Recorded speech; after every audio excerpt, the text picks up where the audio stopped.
Imagine getting a call from your bank, and it's the fraud department, Yeah.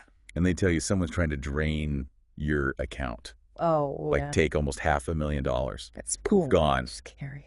That's the nightmare Pamela Hargan faced back in July 2017. Oh, my goodness. But for Pamela, this was just the beginning Uh, of a terrifying ordeal, right. one that would end in tragedy. So this case, the Hargan family killings, Yeah. really shows how a seemingly ordinary financial crime Yeah. can turn into something much more sinister. Right.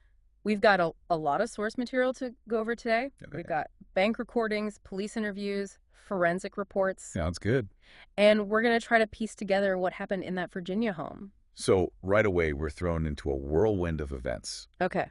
July 13th, 2017. Pamela gets that call from Capital One, Uh-huh. someone pretending to be her. Oh, wow. Tried to wire out $419,347.77. Seriously? Pamela caught it, thankfully. Yeah. But the next day, she and one of her daughters, Helen, were found dead. Oh, no. So the police get those bank recordings, Right. and during an interview with Pamela's other daughter, Megan, Okay. they play them back. Interesting. And it turns out they recognize the voice on the recording. Oh, really? It's Megan's. Wow. Talk about a bombshell. Right. So that's a classic interrogation tactic. Yeah. Use the suspect's own words against them. Oh, yeah. Make them feel like the walls are closing in. Right. And it seems to work because Megan cracks. Uh-huh. She admits to making the calls, Okay. but she says her mother put her up to it. But here's where the story takes a twist. Ah. Pamela told the bank she didn't authorize the transfer. Hmm. So either Pamela was lying or Megan's story is full of holes. Either or. So the police dig deeper, Okay. and they use phone records to corroborate the bank recordings. Smart. And they discover that at the exact moment the impersonator paused the call to consult with someone, Uh-huh. Megan was calling her husband. Oh, wow. So the pieces are starting to fit together. Right. And suspicion falls on Megan. Yeah, but you'd think they'd arrest her right then and there. I know, but they don't. So why not? Maybe they didn't have enough evidence, That could be it. like a full confession or physical evidence. Yeah, to make an airtight case. Right. And they're operating within a legal framework. Of course. And a rushed arrest could jeopardize everything. It could. So sometimes it's smarter to play the long game. Oh, I see. Gather more evidence. Yeah. Build that case. Yeah, exactly. Makes sense. So then things get even more bizarre. Yeah, how so? Instead of laying low, Megan moves to West Virginia, Oh, wow. buys a house, Yeah. and throws herself into community life. Really? Volunteering, charity events, you name it. Hmm.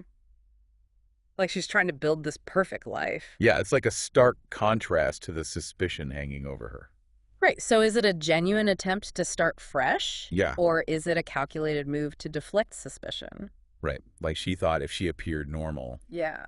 law enforcement would lose interest. Interesting. It's a gamble. It is a gamble. And it shows a lot of audacity. Right. Even arrogance. But the police weren't fooled. Okay, so what did they do? For 18 months, they quietly built their case. Oh, wow. Financial records, forensic analysis, everything. So they were weaving a web of evidence. Right. A net to catch her. Exactly. And that's where the forensic science comes in. So it wasn't just about gunshot residue. No. We're talking digital forensics. Right. Like phone records, Emails. internet searches. And they probably analyzed financial transactions. Yeah, looking for patterns and inconsistencies. Anything to corroborate their suspicions. Exactly. And then finally, Yeah. the hammer drops. A grand jury decides there's enough to indict Megan for the murders. Wow. She's arrested right after dropping her daughter off at school. Oh my goodness. Her carefully constructed life shattered. I bet the prosecution felt a lot of pressure. Oh, yeah. This wasn't just a random crime. Right. This was a double homicide within a family. Yeah. And that delay Oh, yeah, those 18 months. probably felt like forever. For everyone involved, for sure. Okay, so we've got all this evidence pointing at Megan. Uh-huh.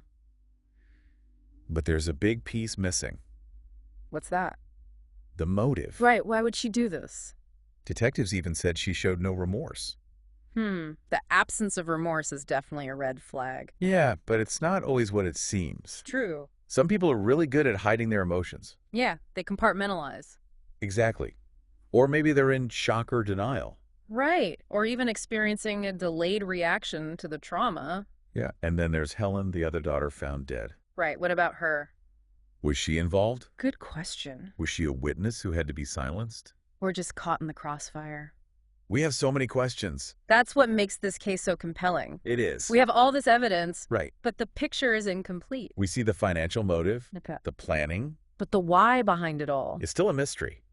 It's like we're only seeing a sliver of their lives. Right. We see the financial struggles. Yeah. The resentments, maybe. The desperate acts. But the why is still missing. Right. The real story is hidden. It is, and that's where we come in. What do you mean? Well, we're like armchair detectives. Okay. We try to fill in the gaps. Right, and figure out what happened. Exactly. So let's pretend we're on the jury. Okay. What do you think the prosecution's strongest argument is? Well, they've got to focus on the money. Right. The financial motive.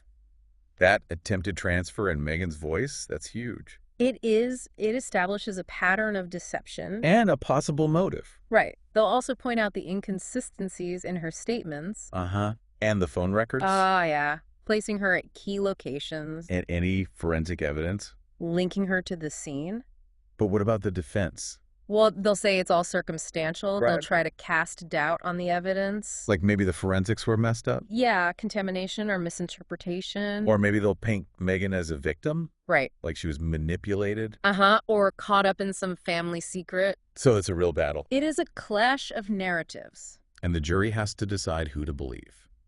That's the heart of it. It's not just about the evidence. No, it's about persuasion. Convincing the jury. Making them believe your story. This case is so twisted. It really is. It makes you think about human nature. The darkness that's hidden. Like you never really know what's going on. Behind closed doors, you mean? Yeah, the secrets and the resentment. It's a scary thought. It is, but it's also a reminder. To cherish what we have. Yeah, to communicate. And to be careful. Financially and emotionally. Exactly.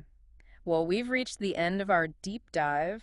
Into the Hargan family killings. And we still have so many questions. I know. Was Megan driven by greed? Was she a victim? Or something else entirely? That's the thing about true crime. Yep. We can analyze and explore. But the truth is often hidden. So it's up to us to decide. What we believe. Based on what we know. If you enjoyed this deep dive, make sure to subscribe. To the deep dive. For more captivating stories. And expert insights. Until next time. Stay curious.